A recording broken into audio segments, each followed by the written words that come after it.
It's 2 o'clock on the nose, so we'll go ahead and get started, or 2 o'clock Eastern time, so we'll go ahead and get started. Thank you all for joining us today for the January Pediatric Vehicular Heatstroke Stakeholders Workgroup, Academic Stakeholders Workgroup. This is the full workgroup meeting, so those of you that are participants in the subcommittees, we welcome you to meet with your subcommittees as scheduled through your chair. If you have not selected a subcommittee, we do urge you to please volunteer or please plan to do so. You can contact me directly to talk about what subcommittee might work for you, and I can get you connected with a proper subcommittee chair. And my email address is claudia.summers@nsc.org, and you will see that at the end of the presentation today. But again, I hope everyone is staying dry and safe from the wind. I know that in our area, in the eastern part of the state, we have quite a bit, so hopefully everyone is safe today. You may have found the agenda on the email that I resent back out, so hopefully you got the agenda. But today we're going to first talk about member activities. So hopefully some of you have some shout outs that you'd like to do about the work that you're doing in pediatric vehicular heat stroke. And I do welcome you to, you can use the icon at the top where it says raise your hand or raise if you would like to speak on some things that you might be doing in pediatric vehicular heat stroke. That could be countermeasures that you're implementing, activities that you're doing. It could be presentations that you're doing as well. So I would love to hear those. It helps all of us on the subcommittees and on the full work group to kind of get an idea of things that we can also do and help build our countermeasures stronger.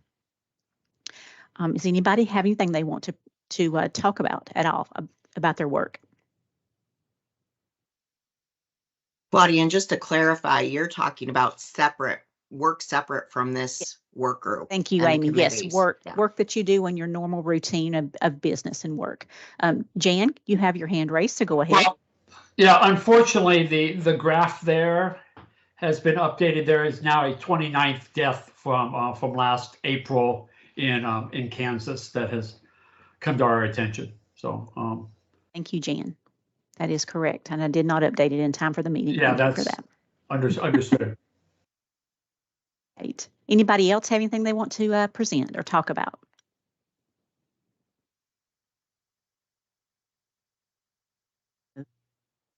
We will also hear from our subcommittee chairs about what's going on in the subcommittees. We will also have a presentation from Emily Thomas with Consumer Reports. She's going to discuss with us occupant sensor systems and how they are rated. We will also have a little bit of Q&A for that if you have questions for her after her presentation. And then we'll talk about what we're doing moving forward with the full work group and with our subcommittees. And at the end of the session, we will look at our next meeting. So hopefully you will be able to attend the next meeting in March. I'm sorry, in April. I'm getting my days mixed up. Okay. So for member activities, I'd already asked if anybody had any upcoming presentations, any kind of new research or program implementation. And by all means, if you have something, you can raise your hand during the presentation. And when we have a moment, we will address those. Amy, if you have a second, would you please give us an update on the Research and Technology Committee? Yes, thank you, Claudia. I'm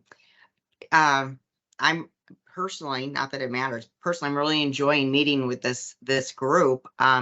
We started with laying a foundation, kind of level setting, so everybody's coming from the same point of information. We've had some technology presentations, so my thanks to those presenters. And then next week we have a meeting where we've started reviewing literature, and Kristen Kingsley will be presenting next week based on articles reviewed from a list on noheatstroke.org.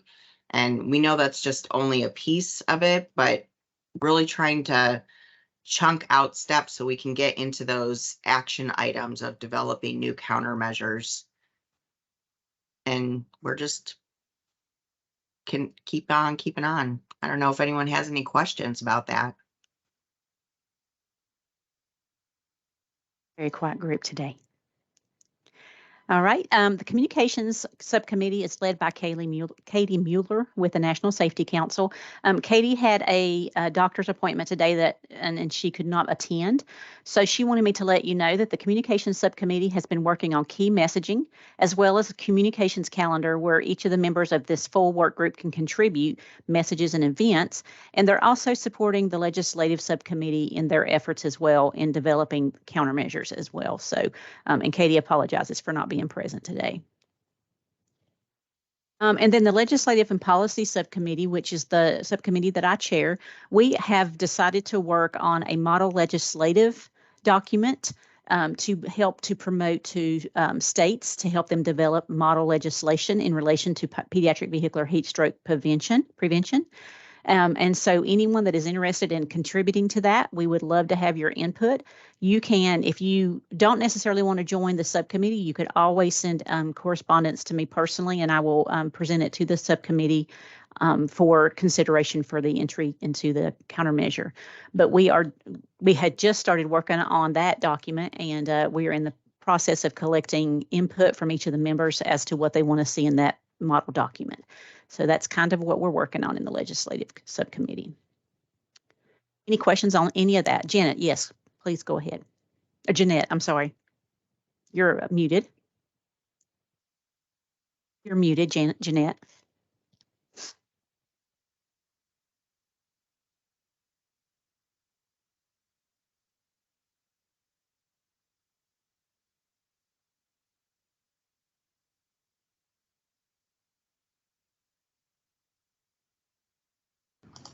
Can you hear me? Go. Yes, ma'am. Go ahead. Okay. I just wanted to make sure everybody knew there's two pending bills in the state of Florida. One is SB 690, and that talks about getting technology in vehicles. It talks about caregivers being required to call parents if the children don't show up as scheduled. And then there's another bill that is talking about naming April as Heat Stroke Prevention Month.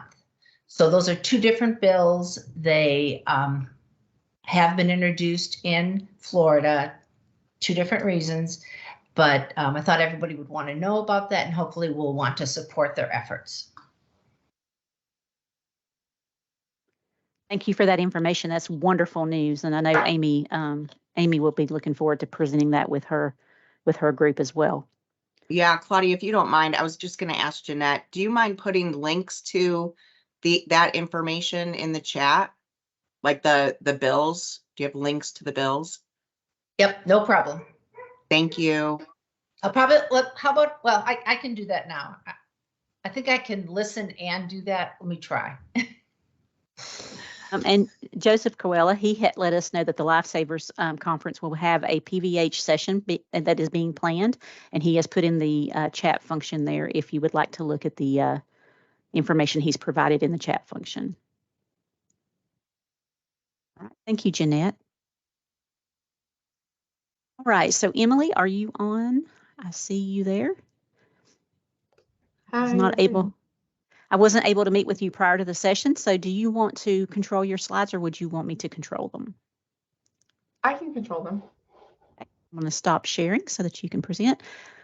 Dr. Emily Thomas is the manager of auto safety at Consumer Reports Auto Test Center. She leads the occupant protection and vulnerable road user safety programs, which includes the child car seat program and the rear seat safety evaluations for all of Consumer Reports' new test vehicles. Emily has been a child passenger safety technician since 2015. She is the Consumer Reports representative on the Industry Advisory Board, or the IAB, and the Center for Child Injury Prevention Studies, or CHIPS, a research collaboration between the automotive, child restraint, and safety industries, and has served as both the IAB chairperson and the IAB secretary. Emily also serves on the policy and marketing committees of the Association for Advancement of Automotive Medicine, or the AAAM. And so she will give us a presentation today on their occupant sensor system program. Thank you. Emily, go ahead. Hi, everybody. Thank you so much for giving me the opportunity to present. Hopefully you can see my slides. If there's any issues, just let me know. So I'm just going to be sharing with you how we evaluate rear occupant alert systems at CR. So we have 3 main criteria that determine whether or not we will evaluate a system. We are primarily looking for it to be either a vehicle or a child seat integrated system. We want it to be commercially available and nationally available. So we first started evaluating these systems back in 2016 when GM announced and launched their rear seat reminder in the GMC Acadia. And at the time, and still really, we are the only consumer information program that is independently evaluating any of these systems. And so we were able to get our hands on these vehicles and conduct the first evaluations of, what are the systems? Do they perform the way that the manufacturers say so? And what are the various limitations that comes with the technology that they have provided? So the GM system was the first to market. It uses a door logic algorithm, as I'm sure many of you are familiar with now. It has an audio-visual reminder in the instrument cluster. The system is turned on for consumers, so it's already enabled when they get the vehicle. It does not include any occupant sensing. So one of the limitations here that we noted in the article was that, it's only good for one ignition cycle, right? If you go pump gas during a trip or something like that, you have to reactivate the system by opening up a rear door again. The next innovation that came was the Nissan Pathfinder with their rear door alert. So this basically took the GM system and took it a step further by also including an external audible alert. So if you exited the vehicle and you did not access the rear, you either went to lock the car or even went to the cargo hatch before accessing the rear cabin, then the vehicle would honk at you and get your attention in that way. Our main criticism of this system is that it was not default on, so it requires the consumer to go into the vehicle setting to turn the system on, which we have said from the very beginning that when people don't imagine that this is something that could ever happen to them, the likelihood that they're going to take a proactive step to enable a system that they don't think they're ever going to need is very slim. So our recommendation has always been that these systems should be factory enabled because we're not expecting that consumers are going to turn it on because they're good parents, they're good caregivers, they're not going to have this happen. And of course, the system also does not incorporate any occupant sensing. The next ones that came into the market that were innovative actually included occupant sensing. And so these were the Hyundai Santa Fe, and then eventually the Genesis GV70. So with the Santa Fe, this was the first one to market that had occupant sensing. It uses ultrasonic sensors in the rear cabin headliner that are able to detect motion in the rear cabin. So that's in the rear seat area and even in the cargo area, but it has to be pretty large movements. When we did our initial evaluation, we tried to imitate, smaller movements that a small child might make, or, or a sleeping infant, or even a infant or a small child that's starting to go through like the initial stages of heat exhaustion and such. They're going to be pretty fatigued, pretty lethargic. And so they're not going to be making large movements. And the system had a really hard time, identifying that there was an occupant there. If you were moving around substantially, then sure, it was able to detect. This does have the initial reminder that comes, and it does have an end of trip reminder in the driver cluster at the end of the trip. And then if you exit the vehicle and lock without accessing the rear, it activates the sensing system. It provides a driver notification if the motion sensor is triggered, and the system does come default on for consumers, both the end of trip reminder as well as the occupant sensing. Then in 2021, Genesis, which is part of Hyundai, they launched their 2022 GV70, which incorporated radar sensing. And so what this allowed for was the detection of really fine, small movements, or even just physiological movements, right? So if you are you sitting back there and you're not moving, but it's able to detect things as fine as like the rise and fall of the chest. So this system took it even a step further and was more reliable and was able to detect more. It works very similar in sense that it's only activated once the vehicle is locked. It provides a driver notification. It provides an additional external alert if the motion sensors are triggered. So we mostly focus on vehicle systems, but I'd be remiss to not touch on the SensorSafe. This is the only CRS integrated system that we are aware of, and that we've actually done testing on. You'll have to forgive me. My children have been sick for like over a month, so I just kind of perpetually have a cough now. So in our initial evaluation of the SensorSafe when it first launched, this is a system that is integrated into the chest clip of the car seat, and it pairs with the vehicle. It pairs with the driver's phone. Initially, the system was not particularly reliable. It really depended on the vehicle manufacturer, how well the integration was with the vehicle system, and how reliably the system worked. Since then, Sharon has done a ton of work on the system and has vastly improved it, so it's a lot more reliable. They've worked out a lot of the kinks. It pushes a notification to the user, and they've kind of expanded the capabilities of the SensorSafe. I know in these meetings we oftentimes talk about, what about the people who can't afford to buy a new car? What are their options? What can they be doing? And while car seats are still expensive, they're far less expensive than a vehicle. And so this is one alternative that might be more affordable for parents and caregivers to have integrated heat stroke prevention technology.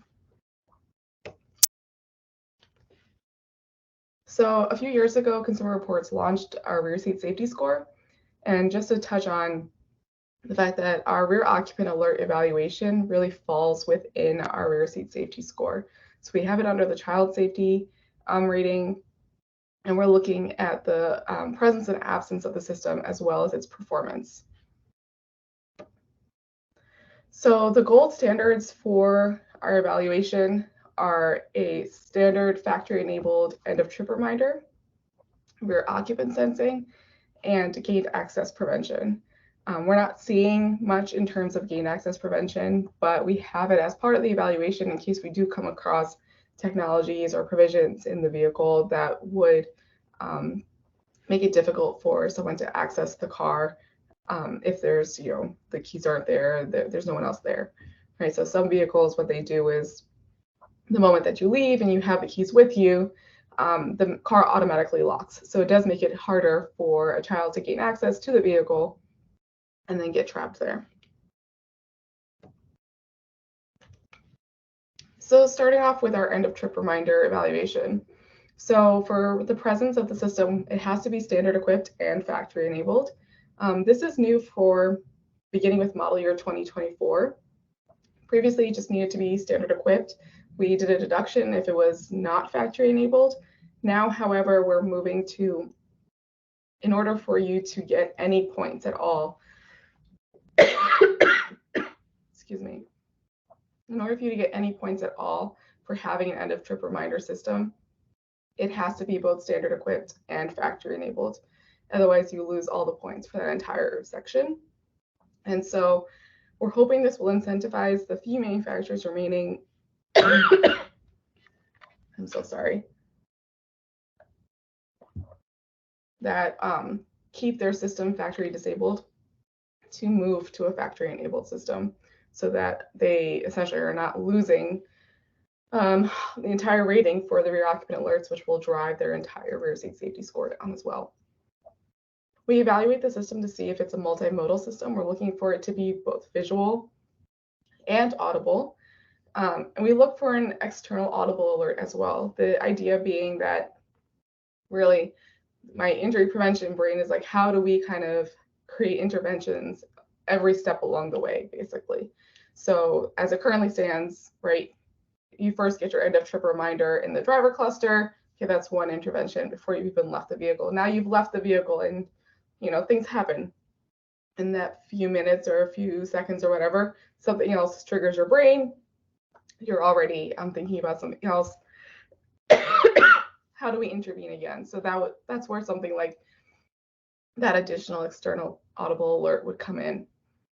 We also simulate a multiple drop-off scenario. We know it's very common in our deep dive of the various cases that have happened over the past several years. We know that it's common for, you know, there to have been multiple children. An older child gets dropped off at school or preschool or something to that effect. And then the smaller child or the younger child is still in the vehicle, but at that point, the parent's brain or the caregiver's brain kind of goes into autopilot, and now they've unintentionally forgotten about the child that's still in the car. So we create or we simulate this multiple drop-off scenario where you would simulate sort of a drop-off line. The engine is still on. You put the vehicle into park. The rear door is accessed and closed again, and then you drive off again, simulate a little bit more of a trip, and then come to a stop, turn off the ignition. Do you consistently get an end of trip reminder, even if the rear door has been accessed during the trip or during that ignition cycle? Excuse me. And then lastly, we also look to see, are there false positives? So if the rear door is never accessed, do you still get a end of trip reminder? There are some manufacturers that their algorithm is not based off of the door, it's actually based off of just the ignition cycle, in which case false positives are very common and it would lead to desensitization of the system. So that's mostly what we look for there in the end of trip reminder. This is just a little demo I usually show of kind of comparing one that does and doesn't have an audible chime. Hopefully it plays.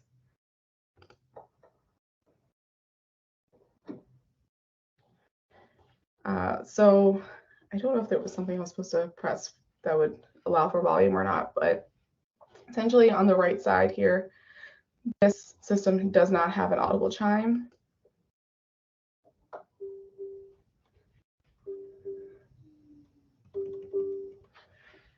And this one here on the left does. Both of these alerts come on the center stack on this infotainment screen. But as you're exiting the vehicle, if there's not something to grab your attention a second time or grab your attention in more than one way, it's unlikely that the driver is actually going to see the reminder. So the occupant sensing part of the evaluation, we're looking for the presence of a system. Currently, we are awarding half credit for optional systems, just because of the fact that there are so few available in the US market. And so we want to incentivize manufacturers to be adding them. Eventually, we will be shifting that portion of the rating so that we are incentivizing them to make it standard equipment. But right now, we're just trying to help them get a foot in the door and at least have it on some of their vehicles. We evaluate for gross movement detection. So, you know, somebody sitting in the back seat, moving their hands around, moving their torso, their head, similar to how a child might, you know, moving around in their car seat or their booster seat. And then we also do a physiologic movement detection. So for a rear-facing child and for a forward-facing child, just sitting still. We don't use a surrogate at this moment.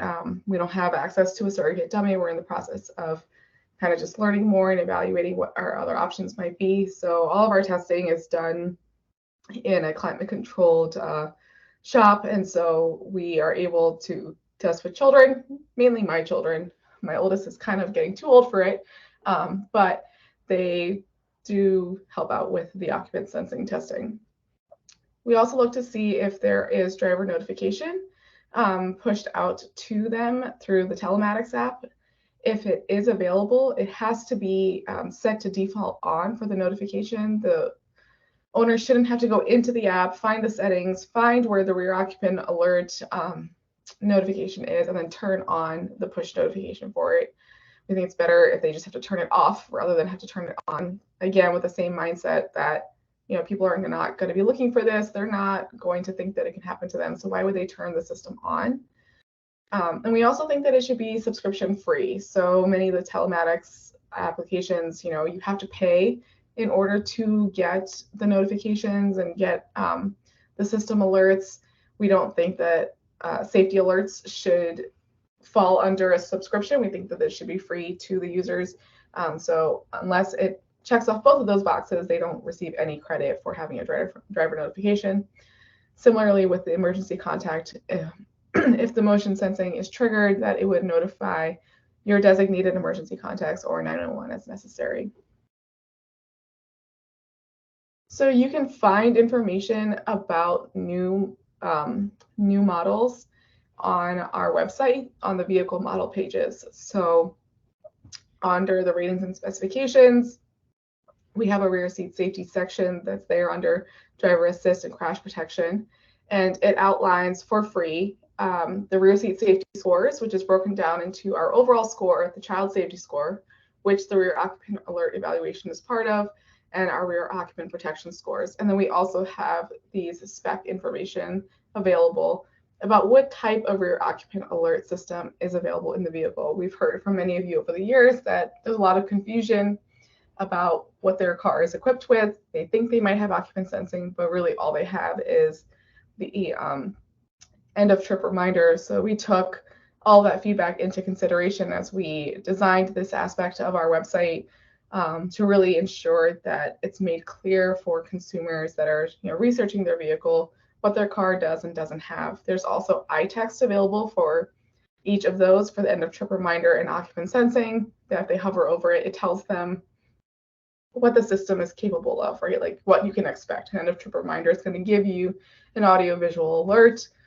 a reminder at the end of your trip. It doesn't provide any occupant sensing. Occupant sensing will actually detect an occupant or detect the presence of an occupant in the vehicle. So just some insights from the testing that we've done across many brands. So most of the brands have a basic end of trip reminder. As of this past fall, when all the manufacturers submitted to the NHTSA docket regarding their model year 23, the few exceptions to that are include like Mazda, Porsche, Audi, Volvo, JLR. When we looked at the fleet to determine just on a model basis, not by volume or, you know, sales or anything like that, but just the models that are available, we cross-referenced between the Safer Car download from NHTSA and the models that we have model pages for on our website. Looking at model year 22, about 38% of the vehicles from that cross-reference list had at least an end of trip reminder. Looking at model year 23, we're at almost 67% of them having an end of trip reminder. And I'm pretty pleased to see that much, at least. Like that's a big growth area in rear seat safety across, like, in the span of one model year. We know that as the manufacturers are getting close to their voluntary agreement deadline, that we expect to see more of that happening. But nonetheless, you know, I think that is a win for this community, that all the advocacy, all the badgering is showing some fruit. And so I am really pleased about that. There are still a few manufacturers that provide even this end of trip reminder as a optional system. Volkswagen has it on a good number of their vehicles. Kia and Nissan, it's very specific models, and like one or two trim lines that still have it as optional. But for the most part, they are offering it as standard equipment. There are still a few, as I mentioned, manufacturers that have a factory disabled system. So you have to go into the vehicle settings to enable it as a consumer. This includes Nissan, Infiniti, and Mitsubishi. As of now, the manufacturers that have an external audible alert, so after you've exited the vehicle, you've already gotten your audiovisual end of trip reminder in the cluster, you would now experience an audible alert if you still haven't accessed your rear are Nissan, Infiniti, Mitsubishi, Toyota, and Lexus. And something else that we've come across that, I think is helpful is, Ford does allow all the manufacturers pretty much allow for even their end of trip reminder to be deactivated. You can go into the system settings and turn it off. However, with the Ford system, if you go in and you do that, it gives you this little disclaimer that, okay, in 6 months, the vehicle is going to remind you that you turned this system off, and give you the opportunity to enable it again. And, it's not something that we evaluate as part of, formally as part of our evaluation, but it is an aspect of the system that I really do like, because it's not sort of like you turned it off and then it's done.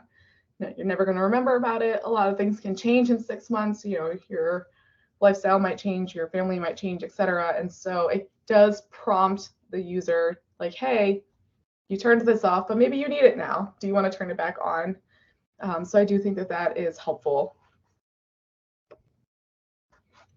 For occupant sensing, it's currently limited to the Hyundai, Genesis, and Kia brands, both as standard systems as well as optional. Hyundai and Kia primarily use these ultrasonic sensors, and they have good cabin range, including the cargo area. The limitation of these systems is that they're only activated after the vehicle is locked, right? So even if you parked your car at home, you didn't lock the car, and you went inside and somebody was to access the vehicle, it would not cause the sensors to turn on. So it wouldn't be able to detect any motion in the cabin or the cargo area and provide any alert. The vehicle has to be locked in order for these systems to turn on. And again, the limitation with the ultrasonic sensors is that it's large movements only. Genesis introduced the radar sensor, again, similar, good cabin range, only activated when the vehicle is locked. However, it is able to detect smaller movements or a sleeping child, somebody who's not moving, just sitting there very still, like many infants do. And so it does have a more broad application.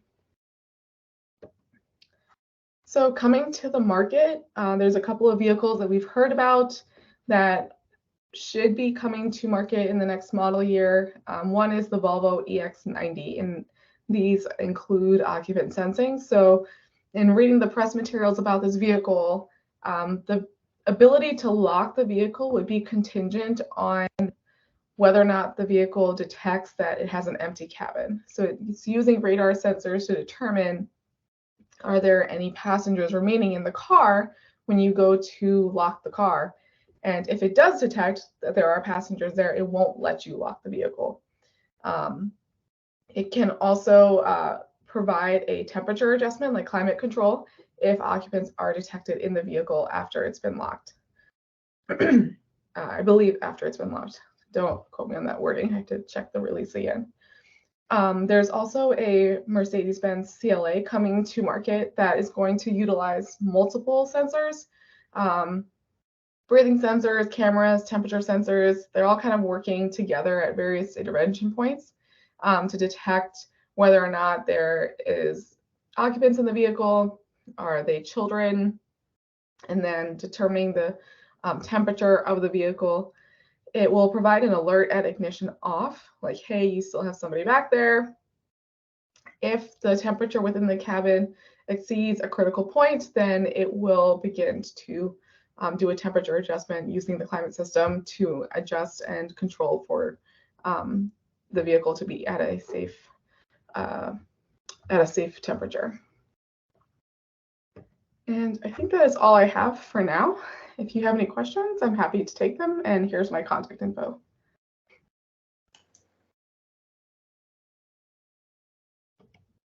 Yes, Jan? Yeah, hi, Emily. Thanks. Always good stuff. Has CR done or thought of maybe doing a user survey of people that have these systems about, what percentage turn them off, especially, people who are in the child rearing age group and things like that? Looks like it might be able to suss out a lot of the usability by doing that. I know CR does great surveys. Thanks, Jan. So we had done a survey last year, it's a nationally representative survey, and so we were able to get a couple of questions in as part of like a large omnibus of questions about rear occupant alerts. And at that point, we were mainly trying to learn, are consumers even aware of these systems? Do they know what they are? Is it in their car? The plan is to, and the results of that really were that there's still a lot more work to do in terms of like education and awareness, and helping them understand like, hey, cars come with this now. It's something you should pay attention to, especially if you have a family. We are planning to do another segment that focuses in on the rear occupant alerts.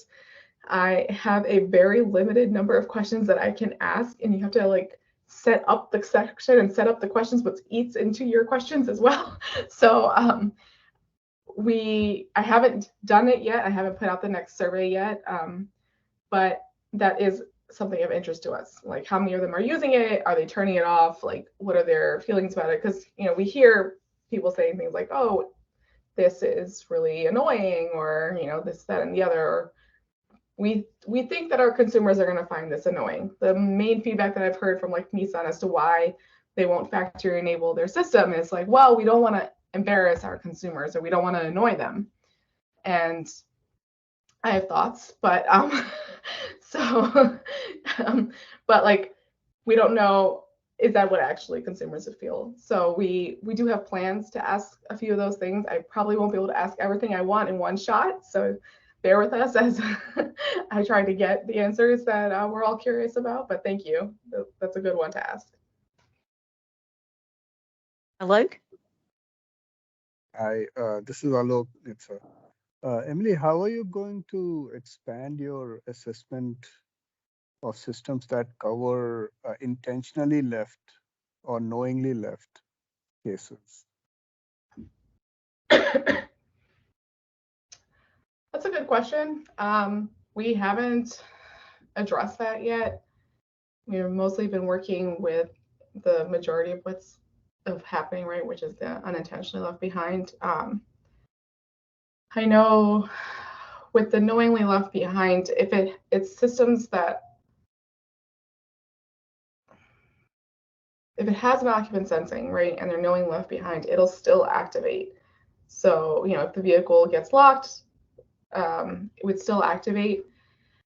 I welcome your feedback, because I know that's stuff that you guys have to look at as well as you're, developing an NPRM and such. But we haven't broached that yet. Excuse me.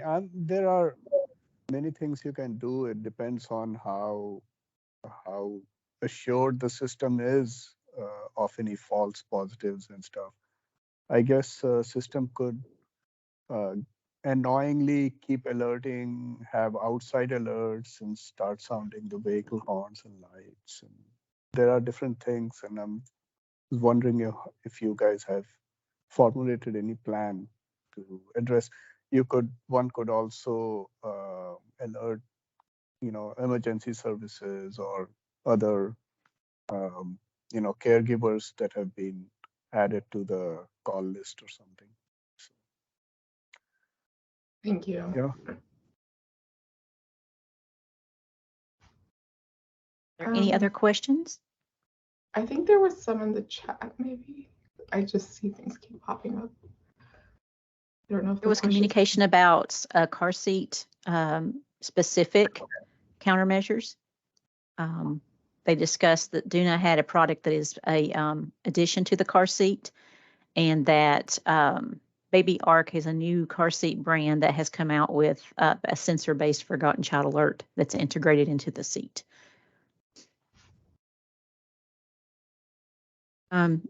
Joe, did you want to say anything about what you have put into the chat? No, I just wanted to make sure. No, not at all. I wanted to make sure that we're aware of it, and I know Alok is here and Emily is here, and they conduct a lot of research, so that should probably be included in future research and evaluation. Absolutely. Thank you for that. Jeanette? You're muted, Jeanette.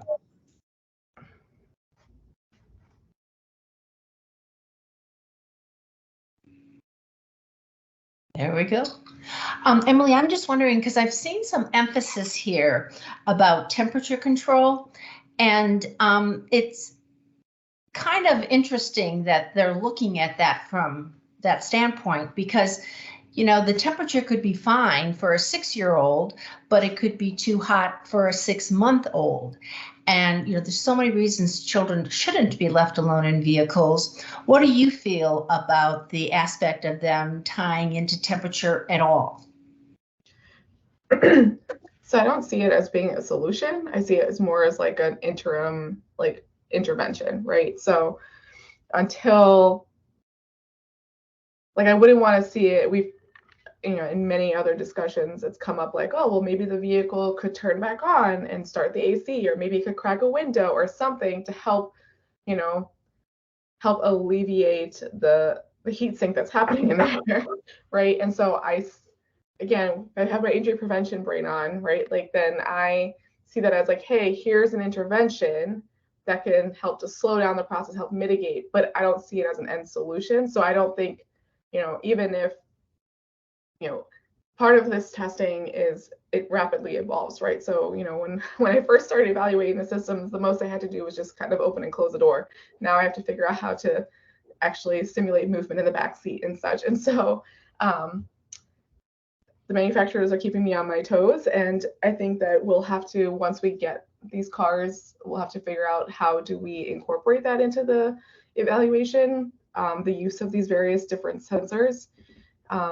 And so I've said from the very beginning, it's an evolving ratings program. It has to be, because the technology is moving so quickly. And we're being technology neutral too. So we're not being like, hey, you can only solve for it in this way. The performance requirements that we have are more about like, how is it notifying? How is it capturing the attention of the end user? Not so much like, which system are you using to do it? But if there's a temperature adjustment aspect of it, off the record, I think we would probably include that intervention as like, okay, you get some sort of credit for that or something, but it's not going to be weighted as heavily as something that actually,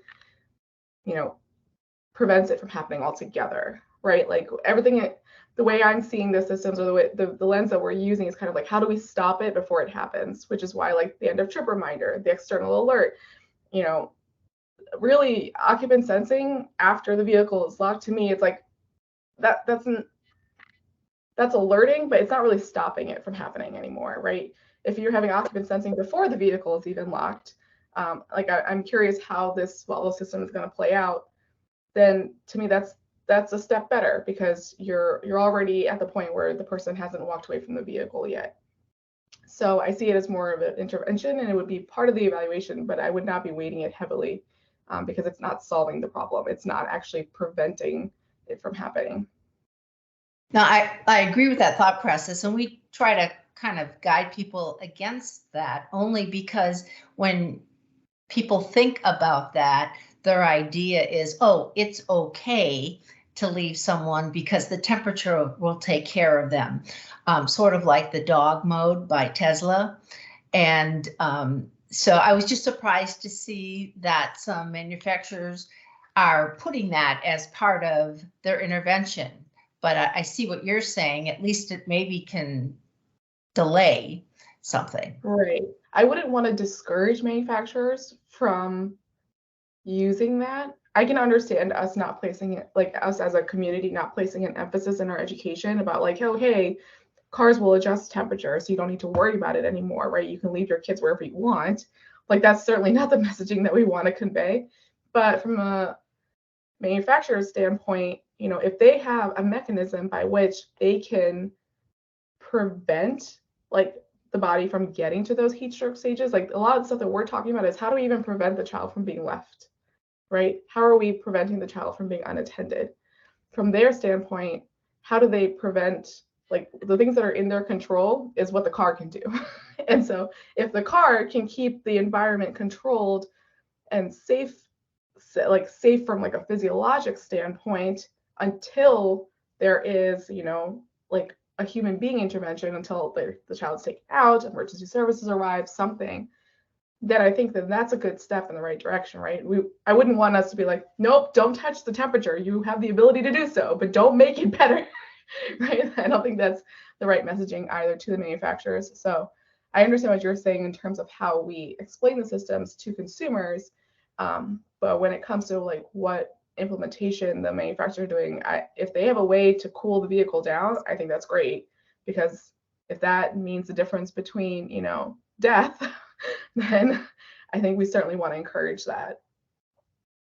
Well, I don't know if I would encourage it, but I would, you know, I wouldn't definitely penalize anyone. Yeah. Pardon? So I'm not going to discourage climate control if it prevents a child from, you know, going into heat stroke. Right, but you've got to remember the other side of that is that, I mean, it's even to a point now where on the Tesla for dog mode, they have something they put on the screen said, don't break my window, my dog is fine, you know, the air conditioning's on. And, you know, we don't want that for children because there's so many other things that can happen besides the heat, you know, with them knocking cars in gears or playing with bar windows and all those type of things. So, yeah, I don't think the word discourage is, but I don't think points may be a way to encourage. Right. Like I said, we haven't even, it's hard to start evaluating a system that I haven't even gotten my hands on yet. So I don't want to speak to how it would be rated or not. I think from our perspective, though, it would be an additional layer. And how that's going to happen, you know, again, we're being technology neutral about it. I'm not going to speak ahead of sort of what our program is doing at this point. Thank you. Anyone else?